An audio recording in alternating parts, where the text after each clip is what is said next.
Assalamualaikum warahmatullahi taala wabarakatuh. Selamat datang kembali di channel Fiksi Cerita Horor. Untuk kisah kali ini saya akan membawakan sebuah cerita dari tulisannya Lakon Story. Dan untuk kisah yang akan saya bawakan kali ini yaitu sebuah kisah yang berjudul Baju dari Kain Kapan, Pesugihan Barbar dari Timur. Dan untuk seperti apa kisahnya, mari kita masuk ke ceritanya. Cerita ini datang dari beberapa narasumber yang berbeda. Namun setelah kami gali informasinya, ternyata semua cerita yang dikirimkan kepada kami menceritakan tentang teror yang sama. Untuk itulah, akhirnya setelah cerita ini sengaja kami rangkum dari sudut pandang yang berbeda agar kami dapat dengan lebih mudah untuk menyampaikan. Semoga dengan dibagikannya cerita ini dapat menjadi kenangan dan pelajaran jika setan itu ada dan akan terus mengganggu kita dengan segala caranya. Persugihan, jika kita membicarakan tentang hal satu ini, pasti ujung-ujungnya adalah uang. Bagaimana tidak? Manusia bisa menghalalkan segala cara demi yang namanya uang dan harta kekayaan. Bahkan banyak dari manusia yang banyak mengetahui tentang macam-macam persugihan yang pernah juga beberapa kali dibagikan. Tapi apakah kalian pernah mendengar jika ada persugihan yang mengharuskan pelakunya memakai baju berbahan kain kapan dari orang yang sudah meninggal? Jika kalian belum pernah mendengarnya, saya katakan jika hal itu memang benar adanya. Bahkan menurut pelaku, jika kita menggunakan baju berbahan kain kapan tersebut, tidak hanya sekedar berurusan dengan persugihan, namun juga bisa digunakan sebagai pelet, jimat atau apapun yang lainnya.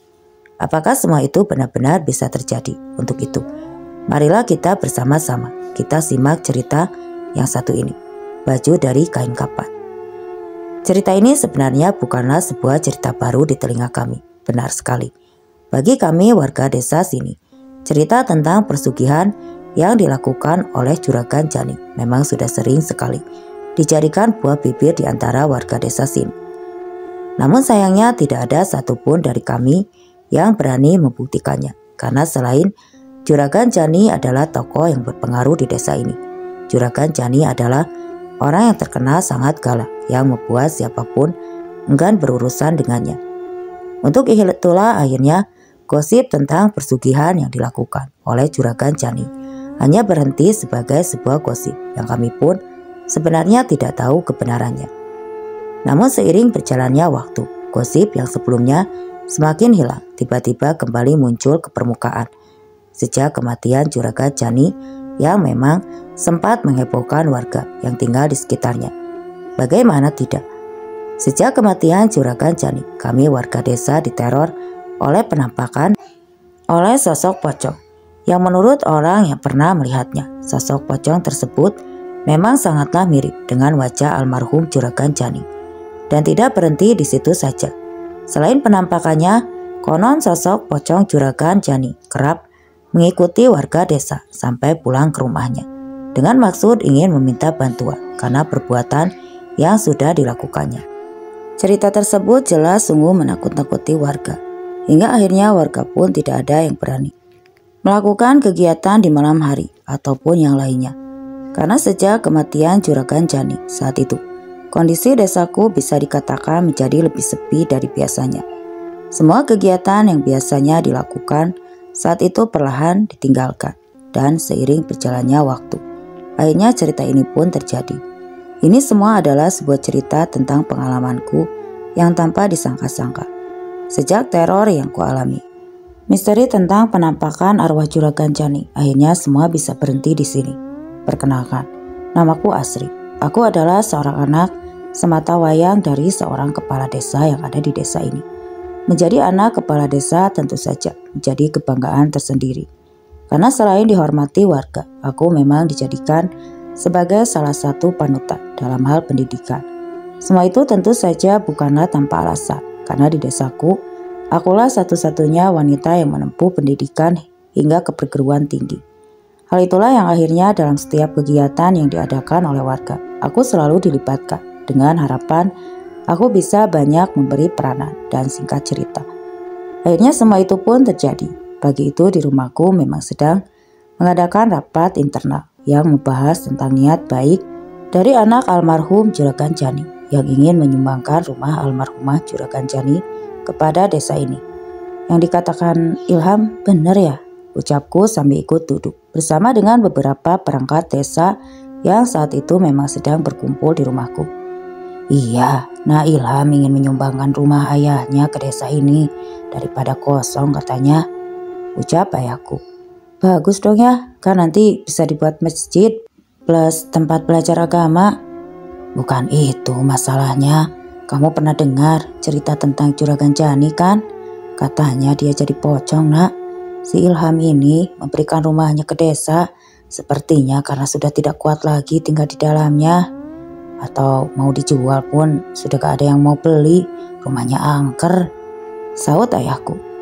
Terus bagaimana ini Pak Kades? Kalau rumah itu kita tolak, sayang banget ya. Kalau dibiarkan kosong, kasihan, warga banyak yang gak berani keluar malam, ucap salah satu perangkat desa yang ikut duduk di rumahku. Bagaimana kalau kita ratakan saja dengan tanah, terus kita bangun masjid, usul bapak-bapak lain dan terus membicarakan hal itu. Akhirnya pagi itu aku pergi meninggalkan rumahku tanpa ikut bermusyawarah mengenai hal itu. Karena aku pun pagi itu memang ada keperluan lain yang lebih penting. Ya, Asri mau keluar dulu ya, mau ke rumah Bu Retno, mau lihat ibu-ibu posyandu, ucapku saat itu berpamitan kepada orang-orang yang ada di rumahku saat itu. Masih sibuk membicarakan tentang rumah Juragan Jani. Iya, hati-hati, jawab ayahku pagi itu. Aku berjalan pelan menyusuri jalan sambil sesekali menoleh ke kanan dan ke kiri. Aku hendak menuju ke rumah Bu Retno karena memang sebelumnya aku sudah janjian. Namun anehnya di tengah-tengah perjalanan aku bertemu dengan Ilham. Aku pun tahu kalau Ilham adalah merupakan anak dari Juragan Jani. Basri, panggil Ilham saat itu yang berhenti dari motornya dan mulai menghampiriku. Oh iya mas, ada apa? Jawabku sopan. Mbak, saya mau bicara sebentar, bisa gak? Tanya Ilham sambil mengajakku ke pinggir. Ini mbak, soal rumah yang saya mau berikan ke perangkat desa ini, tapi sepertinya Pak Kades enggan menerimanya, ucap Ilham yang saat itu langsung ke topik pembicaraan. Waduh, kalau itu saya gak ikut-ikutan deh mas, coba langsung tanya saja ke ayah saya. Mbak Asri ini kan anak Pak Kades, mungkin di sini Mbak bisa membantu niat baik saya. Saya tahu mungkin Pak Kades gak mau menerima rumah Bapak karena rumahnya udah kosong dan seram. Tapi kan sayang Mbak kalau dibiarkan kosong, ucap Ilham. Jelas emang rumahnya benar-benar seram ya. Masa sih wanita berpendidikan kayak Mbak ya masa percaya dengan hal gituan? Bagaimana kalau saya ajak Mbak Asri lihat rumahnya? Gimana Mbak? Biar Mbak nanti tahu sendiri deh gimana keadaannya. Dan Mbak bisa meyakinkan Pak Kades jika rumah itu gak ada apa-apanya, usul Ilham. Boleh mas. Dan tanpa menolak ajakan Ilham, aku pun pergi bersama Ilham untuk melihat rumah itu. Kami pergi ingin mencari tahu lebih dalam lagi tentang informasi mengenai keluarga Juragan Jani. Sesampainya di rumah tersebut, tentu saja aku disambut dengan rumah kosong khas Jawa Timur. Sebuah rumah yang bisa dikatakan cukup besar dengan segala pernak-perniknya yang sudah tidak terawat lagi. Rumah ini kosong sudah lama mas. Sejak kematian bapak, rumah ini sebenarnya sudah menjadi milikku Pak. Tapi karena istriku sering kesurupan ketika tinggal di sini, akhirnya aku memilih meninggalkan rumah ini, terang Mas Ilham. Kenapa gak dijual saja mas? Gak ada yang mau beli Pak. Semua warga di sini takut. Ditambah kata warga, di sini ada pocong, jadi-jadian, gentayangan, dan sering terlihat di rumah ini, terang Ilham cemas. Maaf ya mas sebelumnya, sebenarnya tadi di rumahku orang-orang juga sedang membicarakan tentang hal ini, namun karena aku gak enak sama masnya, jadi aku gak bilang saja. Iya mbak, aku sebenarnya ingin membersihkan nama orang tuaku dengan memberikan rumah ini kepada desa. Mungkin dengan begitu orang tuaku tidak lagi dipandang jelek di desa ini, jawab Mas Ilham dan terus membicarakan hal itu. Aku pun pagi itu benar-benar diajak berkeliling oleh Ilham, menyusuri semua seluk-beluk rumah Juragan Jani. Pagi itu benar-benar keseluruhan pernak-perniknya, furniturnya dan segala macamnya. Pagi itu benar-benar kulihat dengan mata kepalaku sendiri. Dan singkat cerita, setelah puas melihat itu semua, akhirnya aku pun bersama Ilham keluar dari tempat tersebut dan berpisah di depan rumah Juragan Jani untuk kembali melakukan aktivitas kami masing-masing. Namun sayangnya, sejak aku keluar dari rumah Juragan Jani tersebut, aku tiba-tiba merasa ada yang aneh dengan diriku. Tubuhku yang sebelumnya baik-baik saja saat itu tiba-tiba terasa berat, seolah sedang menggendong seseorang, dan tidak berhenti di situ saja. Pagi itu aku mencium aroma bangkai yang tercium kuat, yang aku pun tidak tahu dari mana asalnya. Dan dengan terus memikirkan hal itu, akhirnya aku pun melanjutkan semua aktivitasku dengan sesekali menoleh ke kanan dan ke kiri, seolah aku memang merasa benar-benar sedang diikuti. Dan singkat cerita, setelah semua kegiatanku dari hari itu telah selesai, aku pun kembali pulang ke rumahku dengan perasaan yang semakin aneh saja. Kini bulu kuduku sudah tidak berhenti merinding dengan sesekali. Aku seperti mendengar suara orang berteriak kencang, memanggil-manggil dan mencoba tidak menceritakan kepada siapapun. Akhirnya aku pun tetap diam dan langsung masuk ke dalam kamarku. Ketika aku sampai di dalam rumah, malam harinya semua semakin aneh saja. Malam itu, ketika aku sedang beristirahat, aku tiba-tiba dikagetkan dengan suara tangisan perempuan yang terdengar jelas, berasal dari samping rumahku. Suara tersebut terdengar jelas di antara suara-suara jangkrik yang malam itu memang sedang berbunyi dan sangat keras. Mendengar hal itu, tentu saja aku sebelumnya tidur dengan tenang malam itu langsung gemetar ketakutan. Karena aku mulai merasakan jika ada sesuatu hal yang sedang mengancam dan mencoba aku memberanikan diri. Akhirnya aku pun membuka jendela kamarku dan melihat bagaimana keadaan di luar rumah malam itu. Ketika jendelaku terbuka, tentu saja aku tidak melihat apa-apa, siapapun yang ada di samping rumahku. Karena selain di samping rumahku ini, memang tidak ada apa-apa. Tepat di samping rumahku memang hanya ada sedikit lahan kosong. Tepatnya tetanggaku menjemur pakaian. Dan setelah puas melihat semua itu, akhirnya aku pun kembali menutup jendelaku. Dan tidak lagi mendengar suara tangisan yang sebelumnya aku dengar. Namun sayangnya semuanya tidak berhenti sampai di situ saja. Ketika aku selesai menutup jendela kamarku waktu itu, pandanganku teralihkan kepada sosok pocong yang tiba-tiba berada di belakangku. Pocong itu berdiri tegak dan lebih tinggi dariku. Pocong itu melihatku dengan tatapan yang begitu sangat sayu. Wajahnya yang sangat pucat dan sorot matanya yang teramat sangat seperti menyimpan kesedihan, membuat momen itu hingga saat ini tidak akan pernah bisa aku lupakan. Melihat hal itu tentu saja aku pun seketika berteriak sekuat tenaga. Seketika jantungku berdetak sangat kencang. Pocong! Teriakku sambil berlari dari kamar dan menuju kamar orang tuaku. Sesampainya di kamar orang tuaku, aku pun seketika menangis terseduh-seduh sambil menceritakan apa yang aku lihat barusan. Pocong, ucap ayahku sambil berjalan cepat ke arah kamarku. Iya ya, Asri takut. Dan setelah puas melihat-lihat sekitar kamarku, akhirnya ayahku pun duduk lemas sambil mengelus-ngelusku yang saat itu memang tidak berhenti menangis terseduh-seduh. Sepertinya apa yang dikatakan warga tentang Pak Jani benar deh. Besok ayah mau bicarakan ini semua kepada Pak Lukman, ucap ayahku tiba-tiba. Dan setelah obrolan kecilku malam itu, akhirnya aku pun tidur bersama dengan ayahku di ruang tengah rumahku. Singkat cerita, sekitar pukul dini hari, aku tiba-tiba kembali dibangunkan dengan gelagat yang curiga. Bangun nak, ucap ayahku sambil mengarahkan telunjuknya ke bibirku. Pagi itu seketika saat aku membuka mata, ayahku tiba-tiba membungkam mulutku. Sepertinya memang ada sesuatu yang sedang melintas di depan rumahku. Dan benar saja, setelah sedikit aku agak tenang. Pagi itu benar-benar terdengar suara lompatan yang terdengar jelas berada di rumahku. Suara lompatan tersebut terdengar berkali-kali tepat berada di dapur, ruang tengah hingga ruang tamu rumahku. Mendengar hal itu tentu saja ayahku seketika terus menatap wajahku seraya memberi tanda agar aku tidak bergerak dari tidurku. Waktu itu adalah waktu yang tidak akan pernah bisa aku lupakan selama hidupku. Aku dan ayahku tidur berbaring dengan dikelilingi sosok pocong yang berputar-putar di dalam rumahku.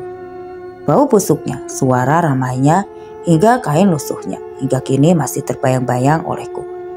Dan tidak berhenti sampai di situ saja. Waktu itu aku juga sempat melihat sosok pocong tersebut lewat dan berhenti tepat di belakang tubuh ayahku yang saat itu memeluk tubuhku dan melindungiku dengan tetap menahan semua tangisan dan rasa takut yang sangat luar biasa. Malam itu aku mencoba bertahan dengan coba memejamkan mata sambil terus berdoa sebisanya, dan puncaknya malam itu akhirnya bisa berhasil.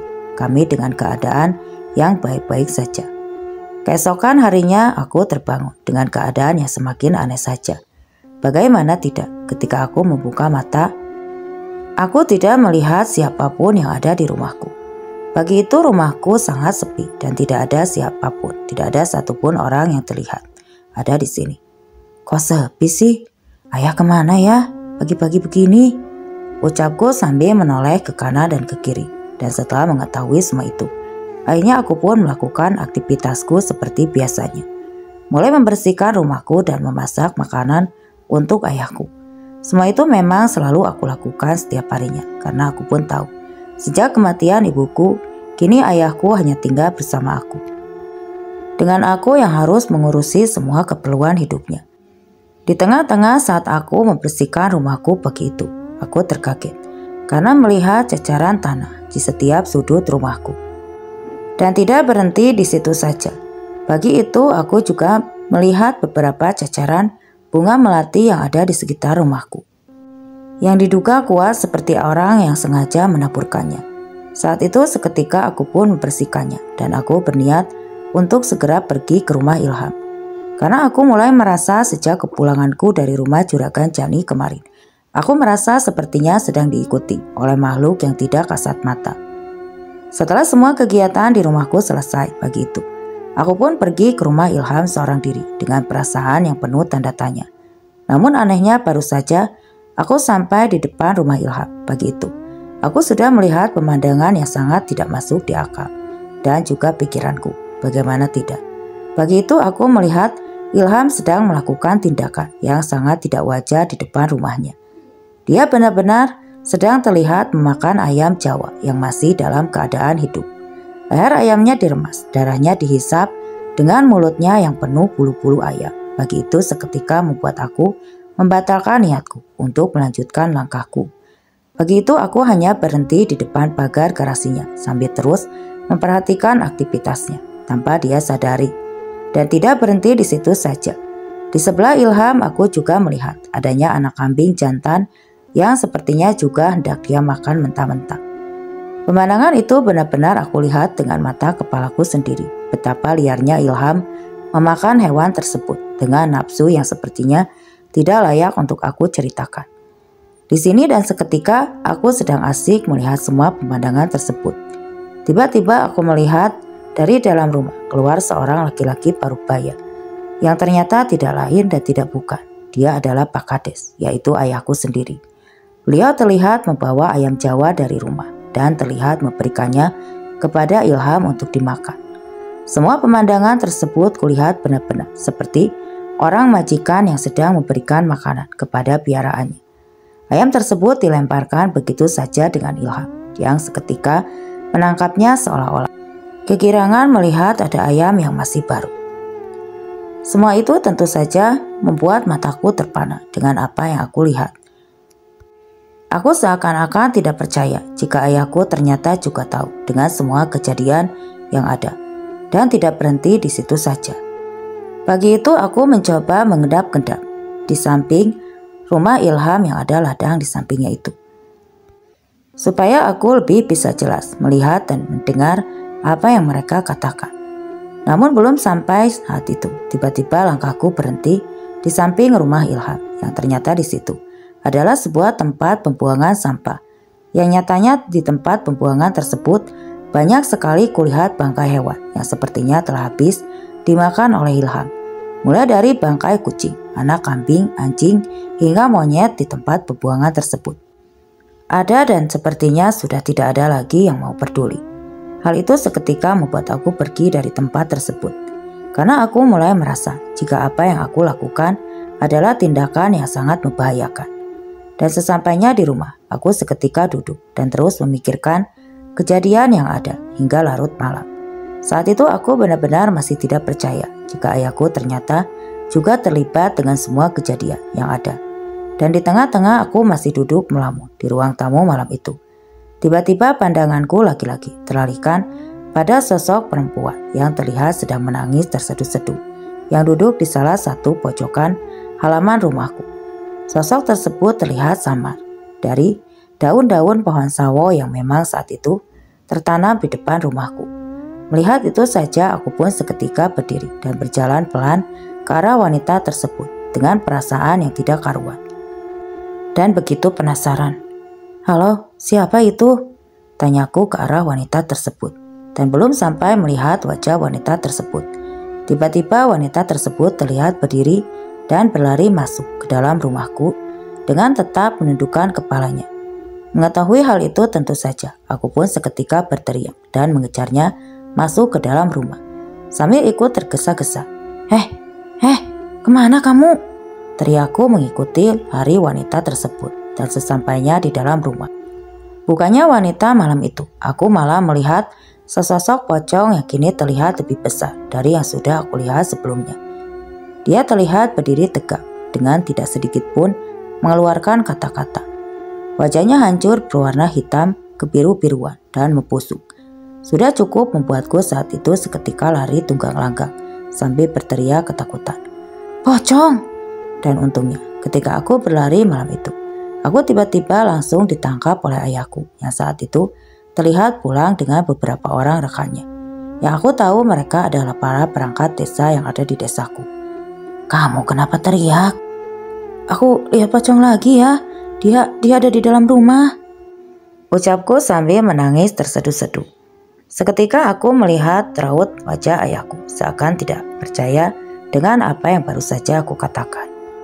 Seketika wajah ayahku tegang sambil menoleh ke rekan-rekannya seolah-olah mengatakan bahwa ini adalah nyata. "Ayo kita masuk ke dalam rumah, kita selesaikan semua ini," jawab ayahku sambil mengajakku dan beberapa orang yang ada ikut masuk ke dalam rumahku. Dan sesampainya di dalam rumah, anehnya, aku sudah tidak lagi melihat adanya sosok pocong tersebut. Semua tampak kembali normal dengan ayahku yang seketika duduk, seolah tidak ada niatan untuk mencari keberadaan pocong yang sudah aku lihat barusan. Dan setelah semuanya sudah duduk tenang di ruang tamu rumahku, saat itu tiba-tiba ayahku mengeluarkan sebuah kotak yang entah dari mana dia dapatkan saat itu. Di dalam kotak itu ternyata ada sebuah kumpulan ajimat pusaka dan benda-benda yang katanya semua benda tersebut didapatkan dari rumah Juragan Jani. Dan yang paling membuat aku terkejut adalah malam itu di dalam kotak tersebut ada sebuah kain yang jika dilihat dengan lebih teliti, kain tersebut terlihat seperti sebuah baju yang berbahan dari kain berwarna putih yang terlihat sudah sangat kusam dan tidak berhenti di situ saja. Di dalam kotak itu aku juga melihat ada seutas tali kecil yang jika dilihat lagi tali tersebut mirip sekali dengan tali pocong. Semua barang-barang tersebut dikeluarkan satu persatu dan ditata rapi di atas meja ruang tamuku. Inilah yang menjadi awal di mana kejadian ini terjadi. Semua ini adalah perlengkapan pesugihan milik Juragan Jani, ucap ayah. "Hah? Ayah dapat dari mana?" "Kemarin setelah kita diganggu pocong, ayah langsung khawatir dan langsung menemui Ilham di rumahnya bersama rekan-rekan ayah. Di sana ayah mencoba menggali informasi seputar pesugihan keluarga Juragan Jani sebelum ayah bersedia menerima pemberian rumahnya. Dan akhirnya Ilham memberikan semua informasinya. Begitu juga dengan semua bukti-bukti yang dia katakan jika Juragan Jani memang benar-benar melakukan pesugihan yang bisa dibilang cukup barbar. Dia mengenakan baju dari kain kapan untuk mempermudah segala keperluannya, mulai dari penglaris usaha, pelet, santet, hingga memanggil parawangan, ucap ayahku jelas. Terus kenapa tadi aku lihat ayah memberi makan Ilham ayam Jawa? Sautku memotong penjelasan ayahku. Saat itu masih terlihat sangat serius. Ya, karena ayah ingin memastikan apakah Ilham menganut ilmu yang sama atau tidak, jawab ayah singkat. Ayah sepertinya tahu banyak tentang pesugihan ini. Betul sekali, karena dulu Juragan Jani mencari semua itu bersama ayah, jawab ayah. Mendengar hal itu tentu saja aku dan seluruh orang yang ada di sana pun terkaget. Dan dia membisu, seolah tidak percaya dengan apa yang dikatakan ayahku. Semuanya seolah terkejut dengan pemandangan yang tampak tidak mengenakan. Apa benar Pak Kades? Tanya salah satu orang yang ada di rumahku saat itu. Benar, dulu sebelum aku jadi Kades, aku memang pernah berteman dengan Juragan Jani. Dia sering sekali menceritakan tentang hal ini kepadaku. Bahkan tidak jarang pula dia pergi mengajakku ketika sedang berkunjung ke tempat di mana pesugihan ini berasal. Aku sudah sering memperingatkannya, tapi dia tetap saja teguh dengan pendiriannya. Hingga akhirnya setelah aku menjabat menjadi kepala desa, dia perlahan menjauhiku dan membenciku. Karena aku rasa dia takut aku menceritakan ini, sampai kuceritakan kepada orang-orang tentunya, ucap ayahku. Lantas bagaimana dengan Ilham ya? Ucapku memotong pembicaraan. Dia sepertinya juga menganut ilmu yang sama, tapi setelah semua barang-barang ini kita ambil paksa, sepertinya dia mulai sadar jika perbuatannya itu tidaklah benar. Besok Ilham akan kita bawa ke Jawa Timur untuk berobat. Nanti kalau dia sudah sembuh, biar rumah ayahnya ditempati lagi. Tidak usah diserahkan ke desa. Toh yang membuat rumah itu seram adalah ulah dari Ilham sendiri yang masih mengundang makhluk halus untuk datang ke rumahnya, jawab ayahku sambil membulak-balik barang tersebut satu persatu. Dan singkat cerita, setelah semua penjelasan ayah sudah dikatakan malam itu, akhirnya semua barang peninggalan Juragan Jani disimpan rapi dalam rumahku ini. Hingga akhirnya keesokan harinya semua rencana dilakukan sebagaimana mestinya. Ilham yang akhirnya dibawa berobat ke salah satu tempat yang ada di Jawa Timur, dan rumah Juragan Jani pun akhirnya ditempati oleh Ilham sendiri bersama keluarganya hingga saat ini. Dan seiring berjalannya waktu, kami sudah tidak lagi mendapatkan laporan tentang penampakan pocong Juragan Jani. Semua kembali tenang dan nyaman dengan tidak ada lagi yang perlu ditakuti. Karena menurut ayahku, sosok pocong Juragan Jani menampakkan dirinya karena kecewa dengan rumah peninggalannya akan ditinggalkan oleh anaknya, dan tidak berhenti di situ saja. Sosok pocong Juragan Jani juga telah mendatangi ayahku lewat mimpi dan meminta bantuan untuk memperingatkan Ilham agar Ilham tidak sampai menganut ilmu yang sama. Dan setelah menyelesaikan semua itu, akhirnya waktu itu sosok pocong Juragan Jani lama-kelamaan sudah tidak menampakkan dirinya. Namun sayangnya, akhir-akhir ini dikala virus corona menyerbu negeri ini, ternyata teror pocong itu pun kembali lagi. Kami mendapatkan laporan dari berbagai warga tentang adanya penampakan pocong yang sepertinya kembali lagi menghantui. Dan setelah kami menyampaikan keluhan warga dan membicarakannya kepada Pak Ilham, akhirnya Pak Ilham menduga jika kotak pusaka tersebut telah digunakan kembali. Mendengar hal itu tentu saja aku pun seketika terkejut bukan main. Karena sejak kematian ayahku, aku tidak lagi melihat adanya kotak tersebut di dalam rumahku. Awalnya aku mengira jika kotak tersebut sudah dibuang entah kemana. Tapi setelah kejadian yang dilaporkan warga, aku pun juga mulai curiga jika kotak tersebut memang ada yang kembali menggunakannya. Aku sudah kemana-mana mencarinya. Anakku, suamiku, bahkan tetanggaku, semua sudah kupaksa jujur seandainya mereka memang mengambilnya. Tapi nyatanya tidak ada satupun dari mereka yang mengakui. Bahkan mereka bilang jika tidak mengerti dengan apa yang aku katakan. Dan hingga akhirnya petunjuk pun mengarah ke kediaman Pak Lukman. Pak Lukman yang terlihat mendadak kaya raya dengan pesanan ayam Jawa di rumahnya yang semakin tidak masuk ke dalam logika. Membuatku saat itu langsung curiga jika Pak Lukmanlah yang membawa kotak tersebut dan digunakan untuk kepentingan pribadinya. Semua itu memang bukan tanpa alasan, karena selain Ciri pemakai kotak tersebut adalah suka memakan ayam Jawa mentah. Pakaian kotak tersebut memang bisa tiba-tiba kaya, mendadak di luar dari akal sehat manusia. Dan singkat cerita, setelah mengantongi semua bukti yang ada, akhirnya Pak Lukman pun mengakui jika sudah mencuri kotak tersebut dari rumahku di hari ketika ayahku meninggal dunia. Beliau memang tahu tentang hal ini karena ketika pengungkapan kasus Ilham dulu, Pak Lukman menjadi salah satu orang yang ada di rumahku. Ketika ayahku menjelaskan tentang semua kebenarannya dan akhirnya ketika cerita ini kubagikan bersama Lakon Story. Aku pun mempercayakan kotak tersebut agar dibawa oleh rekan-rekan Lakon Story agar nantinya kotak tersebut bisa dikembalikan ke tempat asalnya. Karena menurut mereka, isi yang ada di dalam kotak tersebut sepertinya diambil dari jasad orang yang sudah meninggal di dalam hari-hari tertentu. Yang tentu saja dengan segala persyaratan, dan karena kuanggap mereka lebih mengerti tentang hal ini, akhirnya aku pun mempercayakan semuanya agar kejadian seperti ini tidak sampai terjadi lagi. Di dalam cerita ini kami rekan-rekan Lakon Story memang diundang ke kediaman narasumber untuk mendengarkan cerita ini secara langsung. Dan tidak berhenti di situ saja. Setelah cerita ini selesai, diceritakan kami memang dipercaya untuk membawa sebuah kotak yang isinya adalah poin utama yang ada di dalam isi cerita. Bagaimana perjalanan kami ketika mendapatkan cerita ini, bagaimana perjuangan kami menyelesaikan isi cerita, hingga bagaimana bentuk dari kotak yang ada di dalam cerita dan apa saja isinya. Semua akan kami ceritakan dan kami perlihatkan kepada kalian secara terang-terangan apa saja syarat persugihannya dan bagaimana cara mendapatkannya. Tidak lupa juga akan kami bagikan di sini.